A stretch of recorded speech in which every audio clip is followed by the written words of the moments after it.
আসসালামু আলাইকুম সবাইকে। সবাই কেমন আছেন? আশা করছি সবাই ভালো আছেন, সুস্থ আছেন। আলহামদুলিল্লাহ আমরাও ভালো আছি। প্রতিদিনের মতো নতুন একটা ব্লগ ভিডিও নিয়ে আপনাদের সামনে হাজির হয়ে গেলাম।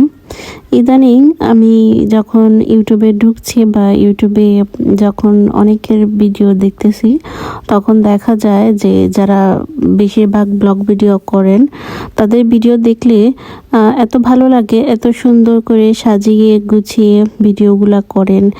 আসলে একটা আগ্রহ পাওয়া যায় এই ভিডিওগুলা দেখলে। আর কমপক্ষে হলেও তো সবার ভিডিও দেখা হয়, যে যারা ব্লগ ভিডিও করেন বা যারা রেসিপির চ্যানেলগুলো আছে, রেসিপি দিচ্ছেন, তাদের সবারই ভিডিও দেখি। সবচেয়ে আমার কাছে যে জিনিসটা মনে হয়, আমি যেটা আগে মনে করতাম যে ব্লগ চ্যানেলে কি দিব, কি করব, তার থেকে আমার কাছে মনে হতো যে রেসিপির চ্যানেলগুলো ভালো। যখন যারা ব্লগ ভিডিও করতেছেন তাদের ভিডিওগুলো যখন দেখি, তখন আমার কাছে মনে হয় আরে কত সুন্দর করে তারা ভিডিওগুলো সাজিয়ে দিচ্ছেন, দেখতেও অনেক বেশি ভালো লাগতেছে। আসলে চাইলেই কিন্তু অনেক কিছু করা যায়। যখন মাথায় কোনো কিছু কাজ করে না, তখন অন্যের ভিডিওগুলো দেখলে একটু এনার্জি পাওয়া যায়, বা ভিডিওর থিওরি কী হবে, কিভাবে ভিডিও বানানো যায়, এগুলো নিয়ে মোটামুটি এত বেশি চিন্তা করা যায় না, বরঞ্চ তাদের ভিডিও থেকে অনেক কিছুই শেখা যায়। যারা ভিডিও দিচ্ছেন, অনেক আপুই ব্লগ ভিডিও করেন, তো তাদের ভিডিও দেখে একটু ইন্সপায়ার হই।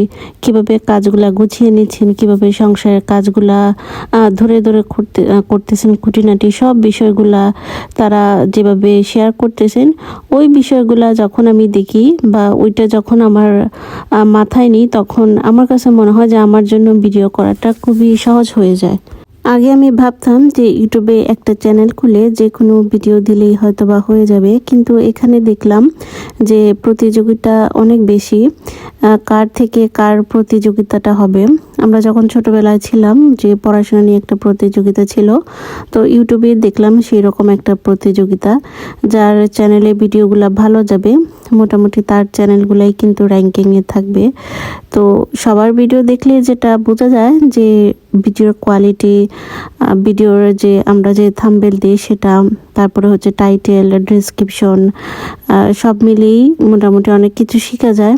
একে অন্যের ভিডিও দেখলে অনেক কিছু জানা যায়, বোঝা যায়। আগে আমি ভাবতাম যে যে কোনোভাবে একটা ভিডিও আপলোড করলে হয়তো বা হয়ে যাবে, কিন্তু ইউটিউবে কাজ করার পর আমি বুঝেছি যে কোনোভাবে ভিডিও আপলোড করলে আসলে সেটা কোনোভাবেই আপনার র্যাঙ্কিংয়ে যাবে না। ভিডিওগুলো কি থিওরি হবে এবং বোঝাতে হবে যে আপনি কি বলতেছেন, সেটা আপনার দর্শকগুলা যারা দেখতেছে তারা বুঝতেছে কিনা, বা আপনার ভিডিও তাদের কোনো কাজে আসতেছে কিনা।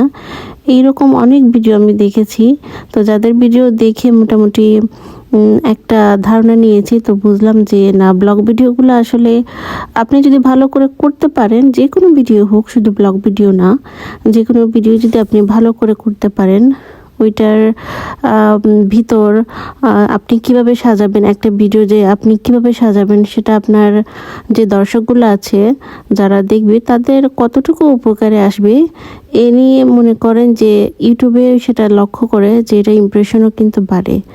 তো ভিডিওগুলা যতটুকু পারতেছি আমি চেষ্টা করতেছি যে আমার ভিডিওগুলা, বিশেষ করে আমার যারা দর্শক আছেন, তাদের যদি কোনো উপকার হয় বা আমার ভিডিওগুলো যদি ভালো লাগে, অবশ্যই তাদেরকে রিকোয়েস্ট করব সবাই কিন্তু ভিডিওগুলো দেখবেন আর ফুল ওয়াচ করবেন, আর সম্ভব হলে কমেন্টগুলো করবেন।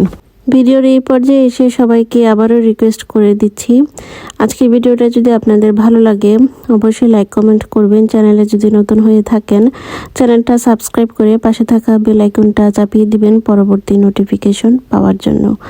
আবারও সবাইকে রিকোয়েস্ট করতেছি, পুনরায় রিকোয়েস্ট, আপনারা যদি দেখেন যে আমার চ্যানেলে নতুন ভিডিও আপলোড হচ্ছে না, আমি যদি আপনাদের চ্যানেলের নতুন ভিডিওগুলো দেখে দিই, তো আপনারা সেই কমেন্টে ধরে আমার চ্যানেলের নতুন ভিডিও যদি না থাকে তাহলে পুরাতন ভিডিওগুলো একটু দেখে দিবেন। সবার কাছে আমি রিকোয়েস্ট করে বলতেছি, যেহেতু চ্যানেলটা আমার একটু ডাউনে যাচ্ছে, আমি বেশ কয়েকদিন হচ্ছে আমি একটু গ্যাপ দিয়েছিলাম, আমি ভিডিওগুলো দিতে পারি নাই, আর আমার ভিডিওগুলো একটু দেরিতেই আপলোড হয়। তো সবার কাছে রিকোয়েস্ট করে বলতেছি আপনাদের যদি নতুন ভিডিওতে আমার কমেন্ট পান তাহলে দয়া করে আমার পুরাতন ভিডিওগুলো একটু দেখে দিবেন।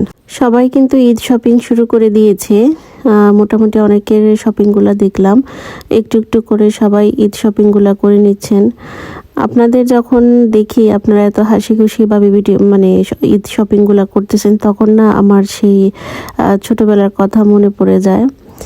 আসলে পরিবার পরিজন আত্মীয় স্বজন ছাড়া একা থাকা খুবই কষ্টকর। আর সবাই মিলে একসাথে থাকার যে মজা, একা থাকলে কিন্তু সেই মজাটা আসলে লাগে না। এই যে ঈদ আসছে, সবাই কত হাসি খুশি, সবাই কত ব্যস্ত জীবন পার করতেছে, শপিং করতেছে। এগুলো যখন দেখি তখন দেশের জন্য, দেশের মানুষের জন্য একটু খারাপই লাগে। তো যখন দেশে যাব ভাবতেছি, এখনও শিওর হই নাই, যখন দেশে যাব তো যে কোনো একটা ঈদ করব, এটা মনস্থির করে নিয়েছি। হয়তো বা কুরবানি ঈদ, নয়তো বা রোজার ঈদ, এরকম একটা ঈদ পালন করব। আর যদি সম্ভব হয় তাহলে দুইটা ঈদেই করে আসব। তো দেখি আল্লাহ কি ব্যবস্থা করে। আসলে দেশের মানুষের জন্য, দেশের জন্য এত বেশি খারাপ লাগে, মাঝে মাঝে মনে হয় যে সব কিছু ছেড়ে একদম চলে যাই নিজের দেশে, আপন মানুষের কাছে। কিন্তু পরিস্থিতি তো আর সব সময় একরকম থাকে না। এই ইউটিউব চ্যানেলটা খোলা শুধু আপনাদের সাথে কথা বলার জন্য, আপনাদের সাথে কথা বলবো বলেই ইউটিউব চ্যানেলটা খুলেছি। আর মন মতো করে কথা বলতে পারতেছি, নিজে সব কিছু শেয়ার করতে পারতেছি, এটাই আমার কাছে অনেক বেশি। তো ভালো লাগতেছে সবার সাথে ভিডিও যখন দেখি, সবার ভিডিও যখন দেখি, প্লাস হচ্ছে সবাই যখন আমার ভিডিও দেখে, তখন খুব বেশি ভালো লাগে। যে যাই হোক, এখান থেকে তো আমি অনেক কিছু শিখতে পারতেছি, এটাও আমার কাছে অনেক সময় মনে হয়।